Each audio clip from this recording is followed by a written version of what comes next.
সকালবেলা দুজনে একসাথে খাবার দিয়ে খাই, আমি দোকানে গেছি, আমার খামার সে আরো আমার থেকে বেশি সময় দেয় জায়গায়। সকালে ঘুম থেকে উঠে বাসার কাজ করে তারপরে খামারে আসি। খামারে ওই 1-2 ঘন্টা থাকা পরে সবকিছু গুছায় তারপর আবার বাসায় যাই। আমি পড়াশোনা করতাম, লাস্টে ওই 3rd ইয়ারে যাই, ওই জায়গায় যে পরীক্ষার ফিস্ট মেলা ধরা হইলো, সেটা আমার জন্য অসম্ভব হয়ে গেল। তারপরে বিদেশ যাওয়ার জন্য 16 লাখ টাকা দিলাম এক কোম্পানির মাধ্যমে, অস্ট্রেলিয়া যাব। তার 1 মাস পরে বলে আপনার ভিসা বাতিল হয়ে গেছে, ওই দেশে আপনার কাজে ওরা গ্রহণ করেনি। বিদেশের থেকে এটা বেটার লাগছে, কারণ বিদেশে এমনি দূরে থাকতো, সে এক টেনশন থাকতো আলাদা। এখানে চোখের সামনে আছে, দুজনে একসাথে কাজ করতেছি, ভালো লাগতেছে। আসে একজন কোম্পানির লোক, ওর সাথে কথা বললাম। ও বলে ভাই এলো আমরা 1000 মুরগি দিতে গেলে আপনার আমাদের কাছে 50,000 টাকার অ্যামাউন্ট টাকা, নগদ টাকা রাখতে হবে, দিলে আপনার বাচ্চা দেবো। প্রতি চালান 50,000 করে ওদের কাছে রাখতে হবে। এখন আমার তো পুঁজি নেই, তাই কাজের সাথে সংযোগ আমার, কাজের টাকা দেওয়া লাগে না, কাগজপত্র যেগুলো ওইগুলো পুরো বাচ্চা দেবে, খাবার দেবে, ওষুধ দেবে। ওদের সার্ভিস আপনার কোনো জায়গায় দুর্নীতি পায়নি ওদের সাথে।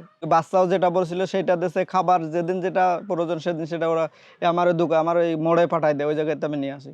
3 কান থাকতে আবার খাবার পাঠায় দিছে, যে খামারে যে আমার মুরগির জন্য কোনো সমস্যা না হয়। খামারে এসে প্রথম ধরেন পানির পট বের করি, তারপরে চিটাটা উল্টাই দিতে হয়, দিয়ে পানি ভরে তাদের দিয়ে তারপরে খাবারটা দিয়ে আসি, দিয়ে সব করা মুরগির উঠাই দিয়া তারপরে স্প্রেটা মেরে দিই। গরু আপনার 35 দিন যে ওয়েট পাবো, সেই ওয়েটে আমার চলতেছে এখন। ওদের টার্গেট 2 কেজি, আর আমার পার হয়ে যাবে আপনার 200-300 পর্যন্ত উঠে যাবে। তারপরে বাজার বৃদ্ধি হয়েছে, ওদিক থেকে একটা বোনাস পাবো। তারপরে আপনার হইলো ওয়েটের দিক থেকে একটা বোনাস পাবো, এইসব দিক থেকে আমি 40 পার পাবো। এতে যা হবে তাতে আমি আপনার হলো আমার যে লোন নেওয়া, ওই জায়গায় লোনেরও কিস্তি দিতে পারবো, আমার ফ্যামিলিও চলবে, আরও আমার কিছু বাকি কিছু টাকা থাকবে হাতে। সবকিছু খরচ বাদ দিয়ে 20,000 টাকায় থাকলেই হচ্ছে, বাইরে তো আর যা লাগতেছে না।